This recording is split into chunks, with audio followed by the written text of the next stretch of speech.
Queridos amiguinhos, o assunto agora é lâmina de faces paralelas e prisma. Uma lâmina de face paralela é um sistema óptico constituído por três meios homogêneos e transparentes, separados por duas superfícies planas e paralelas. A definição de prisma é bastante parecida.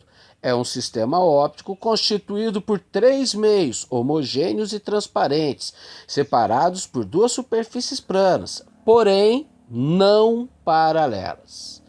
Uma lâmina de face paralela é um pedaço de vidro, um pedaço de acrílico. É o vidro da janela, da porta, do carro.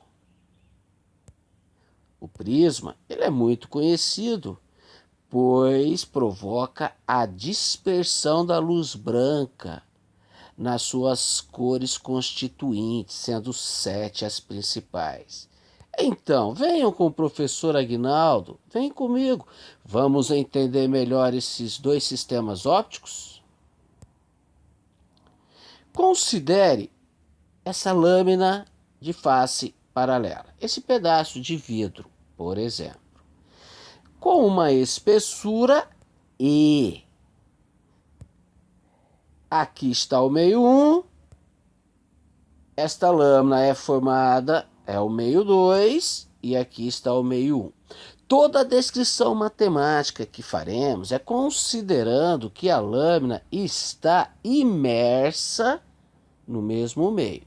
Mas ela pode estar boiando na água, boiando no óleo. No caso, então teremos meio 1, meio 2 e meio 3. E essa descrição matemática não se aplica mais. O índice de refração do meio em que a lâmina está imerso é menor do que o índice de refração da lâmina. A lâmina é mais refringente. Portanto, a velocidade da luz no seu interior é menor do que a velocidade da luz no meio que ela está imersa.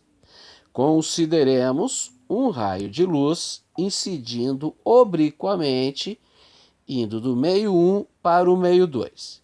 Se a lâmina e o meio tivessem o mesmo índice de refração, a mesma refringência, o raio de luz não sofreria desvio algum. Mas sabemos que não é isso que acontece.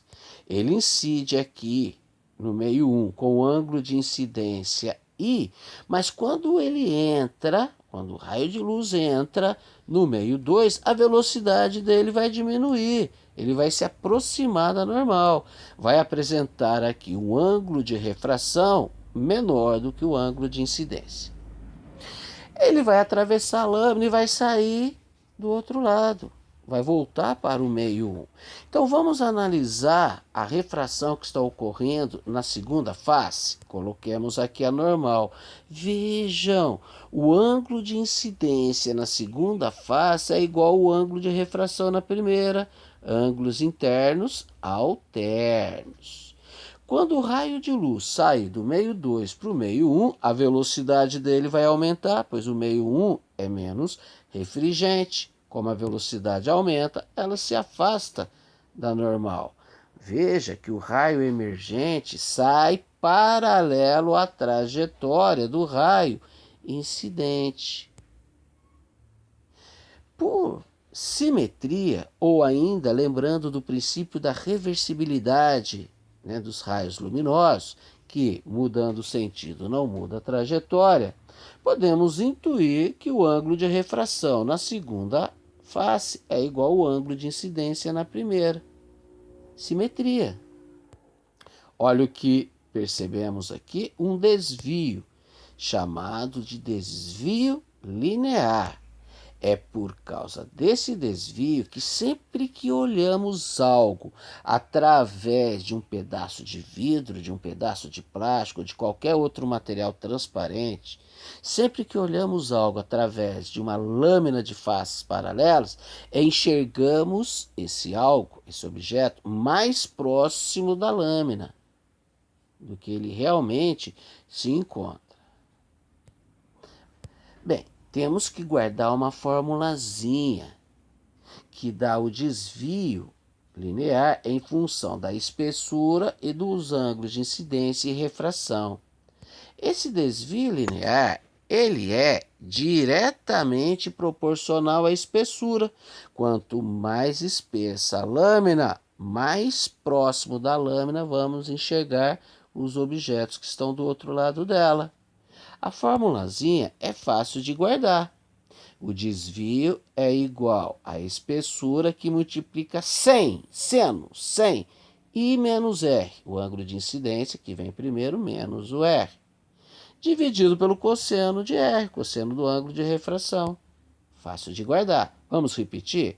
O desvio linear é igual à espessura que multiplica o seno, 100, é negativo, seno de ângulo de incidência, que vem primeiro, né, menos o ângulo de refração, dividido pelo cosseno do ângulo de refração.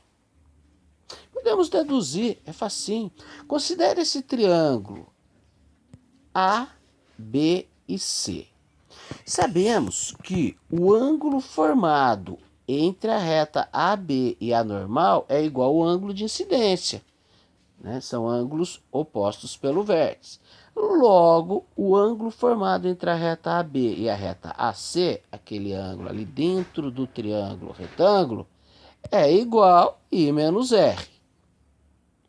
Note que o desvio linear é o lado oposto ao ângulo I menos R. Então, desse triângulo ABC, se verificarmos o seno do I menos R, é o cateto oposto, que é dividido pela hipotenusa, que é AC. Né? A hipotenusa é o lado do triângulo retângulo oposto ao ângulo reto. Note que o cosseno, o R, está ali fora, e que a espessura da lâmina é paralela, é adjacente ao ângulo de refração. Podemos imaginar aqui um outro triângulo, ADC. O triângulo ADC, ele tem em comum com ABC a mesma hipotenusa. E como a espessura ela é adjacente ao ângulo de refração, ao ângulo R, podemos, para o triângulo ACD, escrevermos o cosseno do ângulo de refração, que é a espessura dividido pela hipotenusa, AC. A hipotenusa aparece, então, no triângulo ABC e no triângulo ACD. É a mesma hipotenusa. Vamos isolá-la? Quem é AC? É a espessura dividido pelo cosseno de R. Podemos substituir essa expressão da hipotenusa ali na formulazinha do seno de I menos R. E chegamos que seno de I menos R é o desvio linear que multiplica cosseno de R dividido por E, né? Pois D está sendo dividido pela hipotenusa, que é E dividido por cosseno de R. Então, o seno de I menos R é igual ao D, que multiplica o inverso dessa expressão.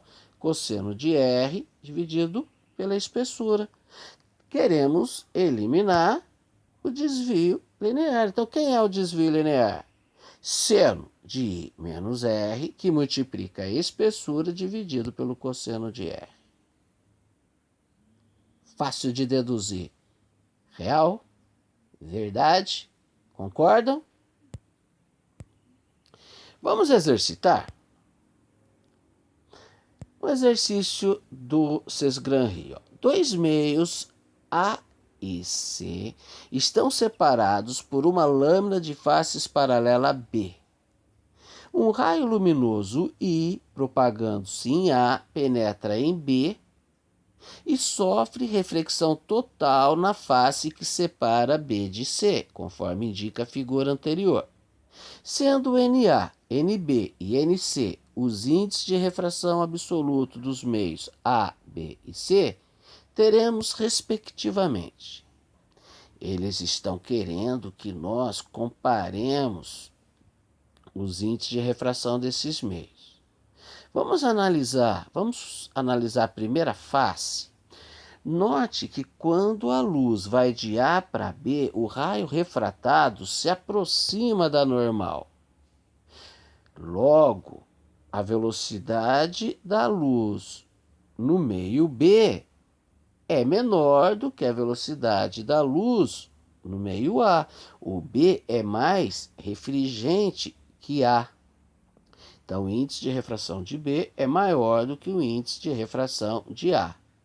Bem, já podemos eliminar alguns, não podemos? Podemos eliminar ali, ó, que diz que podemos eliminar B também.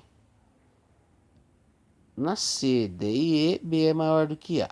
Vamos analisar agora a segunda face? Se está ocorrendo reflexão total, é porque está indo de um meio mais refringente para um meio menos refringente. Porque para ocorrer reflexão total, a luz tem que aumentar a velocidade no outro meio. Logo, o C é menos refringente do que B. O índice de refração de B é maior do que o índice de refração de C. Podemos eliminar o E. Veja, se quisermos chutar, agora temos 50% de chance para acertar. Mas não precisamos chutar, só precisamos comparar o índice de refração de A e de C. Veja, se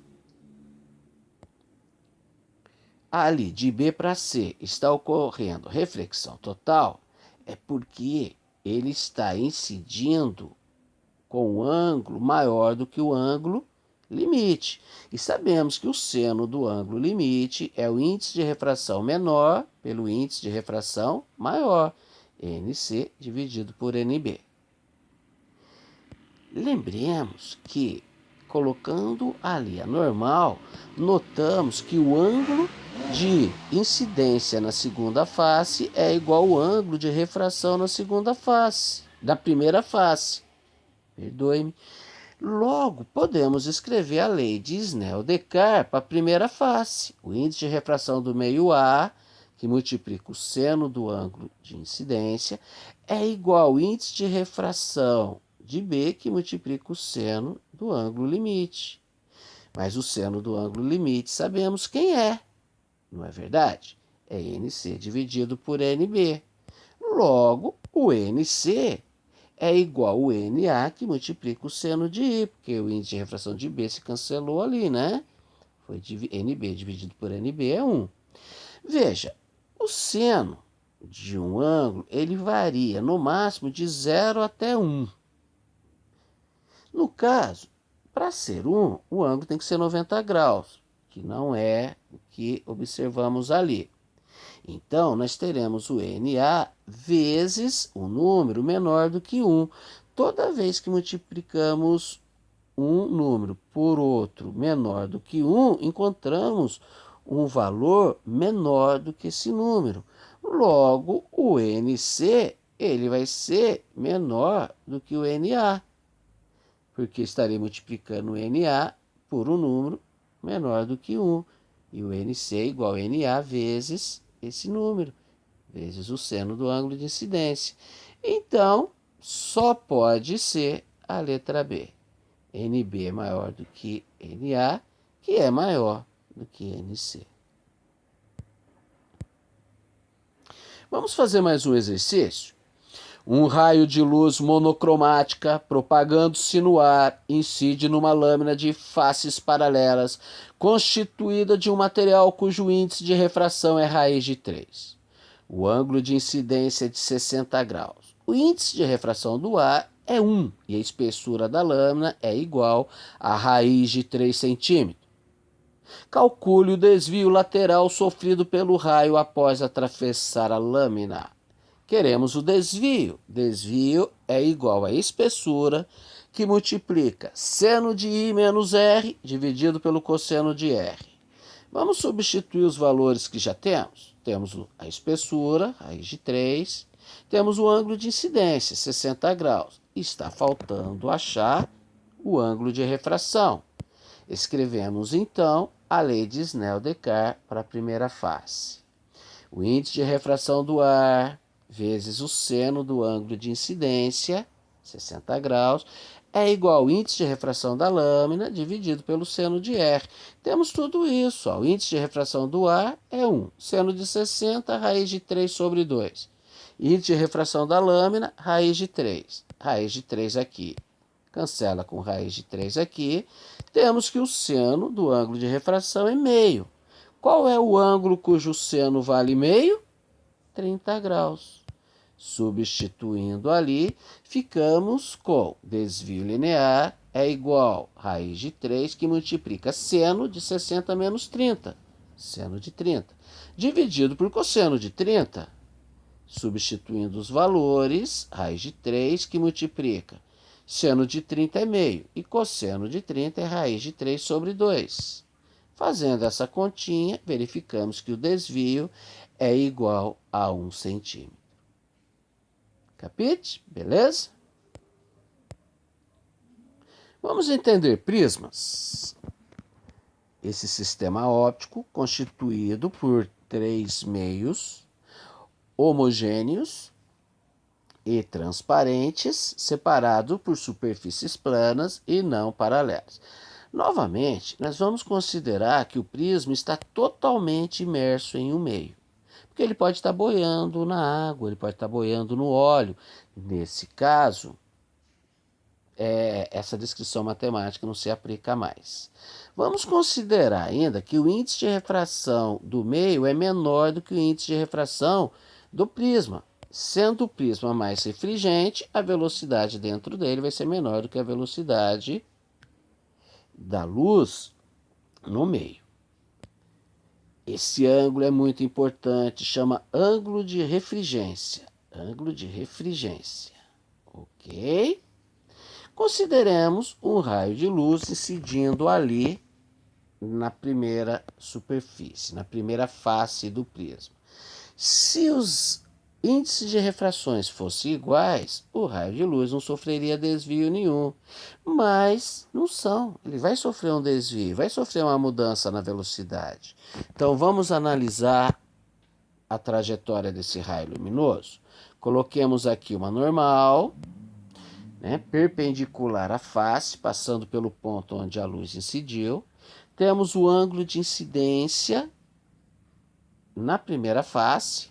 Quando a luz entrar no prisma, a velocidade vai diminuir, então vai sofrer um desvio de modo a se afastar da normal. Desculpa, a se aproximar da normal. O ângulo de refração ali, R1, na primeira face, formado entre o raio refratado e a normal. Quando chegar na segunda face, o raio de luz vai emergir, vai sair para o meio 1 de novo. Então vamos analisar aqui, coloquemos a normal, essa reta perpendicular à face, passando pelo ponto onde a luz incidiu. Temos aqui agora um ângulo de incidência na segunda face. E quando a luz sair para o meio 1, a velocidade vai aumentar. Quando a velocidade aumenta, o raio refratado se afasta da normal. E o ângulo de refração entre o raio refratado e a normal, no caso, vai ser maior do que o ângulo de incidência nessa fase. Temos aqui um desvio angular. Note que na lâmina de face paralelas ocorrem desvios lineares. Aqui nós temos um desvio angular.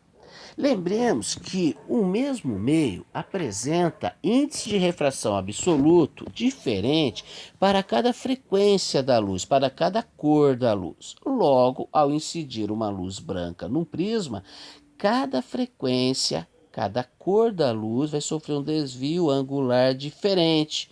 Por isso ocorre a dispersão dos raios luminosos e podemos ver as cores que compõem a luz branca. O ângulo de refringência é igual à soma dos ângulos dentro do prisma, o ângulo de refração na primeira face mais o ângulo de incidência na segunda face. E o desvio angular é a soma do ângulo de incidência na primeira face com o ângulo de refração na segunda, menos o ângulo de refringência.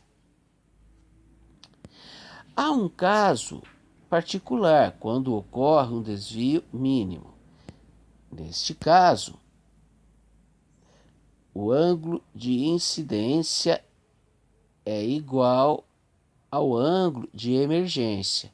E os ângulos dentro do prisma também são iguais. Vamos exercitar? Um pincel de luz branca incide perpendicularmente em uma das faces menores de um prisma, cuja secção principal é um triângulo retângulo e isósceles. O prisma está imerso no ar e é constituído de um material transparente que apresenta, para 7 radiações monocromáticas caracterizadas por sua cor, o índice de refração absoluto N, indicado na tabela abaixo. Lembremos que o mesmo meio apresenta um índice de refração maior para o violeta e menor para o vermelho. Por isso que o vermelho apresenta a maior velocidade dentro desse meio, no entanto, sofre um menor desvio. O violeta apresenta a menor velocidade, no entanto, sofre o maior desvio. E aqui está o desenho, a luz branca incidindo perpendicularmente nessa face desse prisma, retângulo e isósceles, e temos ali o seno de 30, seno de 45 e o seno de 60, né? Nem toda parte da luz branca chegará até o anteparo. Por quê? Veja, se a luz incidir ali na interface que vai do prisma para o ar, num ângulo maior do que o seu ângulo limite, ela sofrerá reflexão total. Se for no ângulo igual ao seu ângulo limite, sofrerá refração total, então não chegará no anteparo. Qual é o ângulo que esses raios de luz estão incidindo? Vamos colocar normal aqui, descobrirmos. Ó. Ali nós sabemos que vale também 45 graus. A soma dos ângulos internos de um triângulo, 180. 45 mais 45 mais 90, 180 graus. Então, o ângulo de incidência ali é 45 graus, porque a normal forma 90 graus com a superfície. Vamos ver qual é o ângulo limite para cada cor? O seno do ângulo limite para o violeta é o índice de refração do ar dividido pelo índice de refração do violeta, dá 42,5 graus. O violeta está incidindo no ângulo maior do que o seu ângulo limite. Portanto, sofrerá reflexão total, não chegará no anteparo. Vamos ver para o anil. O seno limite para o anil é o índice de refração menor, que é o do ar, dividido pelo índice de refração maior, que é o do prisma, 1,46. Encontramos um ângulo de 43,2 graus. O anil está incidindo no ângulo de 45 graus, maior do que o seu ângulo limite. Portanto, também sofrerá reflexão total, não chegará no anteparo. Vamos ver o ângulo limite para o azul. Seno do ângulo limite para o azul é o 1 dividido pelo índice de refração do meio para o azul, né? Que é 1,44. Fazendo as contas, encontraremos 43,9 graus. O azul está incidindo no ângulo de 45 graus, logo no ângulo maior que o seu ângulo limite. Também sofrerá reflexão total, não chegará no anteparo. Vamos calcular o ângulo limite para o verde. Seno do ângulo limite para o verde é 1 dividido por 1,42. Encontramos um ângulo de 44,7 graus. Logo, como o verde incide no ângulo de 45 graus, está incidindo no ângulo maior que o seu ângulo limite. Também sofrerá reflexão total. No caso verde, se a gente arredondar, ele vai sofrer aqui uma refração rasante, 45 graus, né? O ângulo de incidência será igual ao ângulo limite. De qualquer modo, não chega no anteparo. E o ângulo do amarelo? Seno do ângulo limite para o amarelo é 1 dividido por 1,40. Dá um ângulo de 45,5 graus. Como ele está incidindo ali na segunda face no ângulo de 45 graus, incide no ângulo menor que o seu ângulo limite, então ele vai passar, vai chegar até o anteparo. Não vai sofrer reflexão total. Logo, amarelo, alaranjado e vermelho chegarão ao anteparo, pois incide num ângulo menor que o seu ângulo limite. Federal, o FAO, de Alagoas. Um prisma de vidro cujo índice de refração absoluto para a luz monocromática amarela é 3, possui ângulo de refringência 60 graus e está imerso no ar, cujo índice de refração absoluto para a referida luz é 1. Um raio de luz monocromática amarela incide numa das faces do prisma sob o ângulo de 60 graus, conforme mostra a figura. A figura nos dá o ângulo de incidência na primeira face, 60 graus, e o ângulo de refringência, 60 graus, também. Bem, o que nós estamos querendo saber? Calcule o ângulo de emergência do referido raio de luz na outra face. Bem, na outra face. O que está acontecendo com o raio de luz aqui? Quando entrar no prisma, a velocidade diminui. Então, ele vai se aproximar da normal e apresentar aqui um ângulo de refração na primeira face. Quando ele incidir na segunda face, ele incide com o ângulo de incidência na segunda face 2. Ao sair para o meio, a velocidade aumenta, ele se afasta da normal. E temos aqui o ângulo de refração na segunda face, o ângulo de emergência do raio de luz, o ângulo que ele sai do prisma. E é isso que eles estão querendo que nós encontremos. Vamos escrever a lei de Snell-Descartes para a segunda face? Índice de refração do prisma vezes o seno de 2 é igual ao índice de refração do ar vezes o seno de R2. O índice de refração do prisma não é raiz de 3, não é 3, é raiz de 3. É raiz de 3.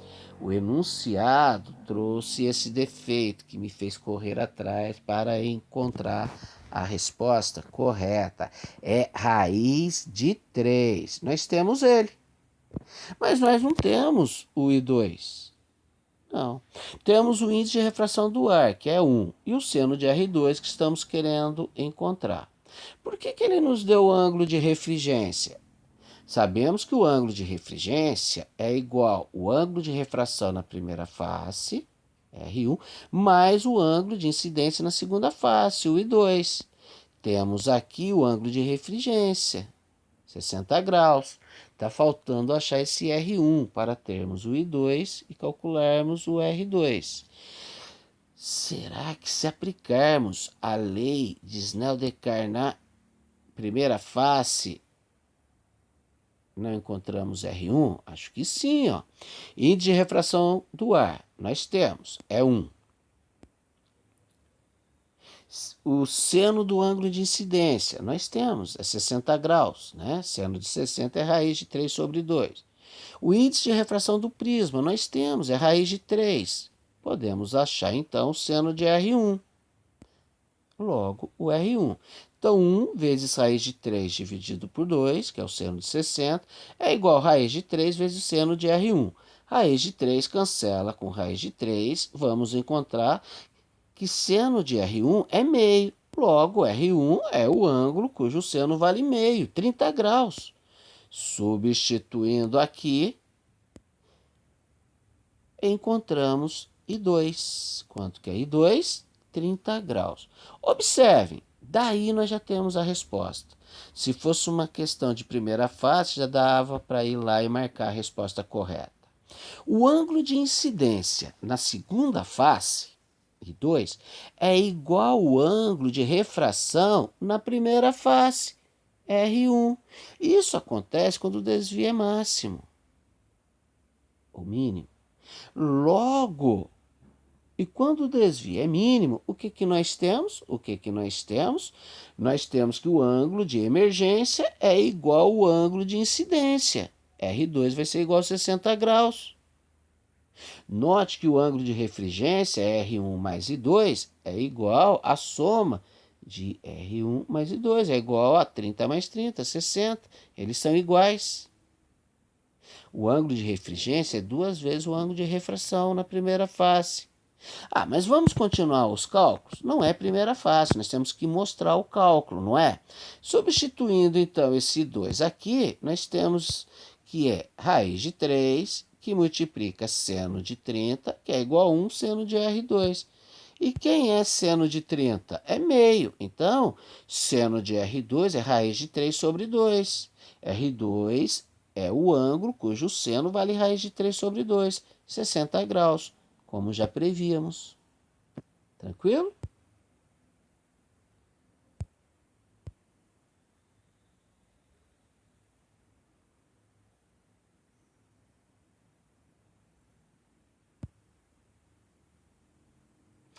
Muito obrigado pela atenção, meus queridos. Um beijão no coração de todos vocês.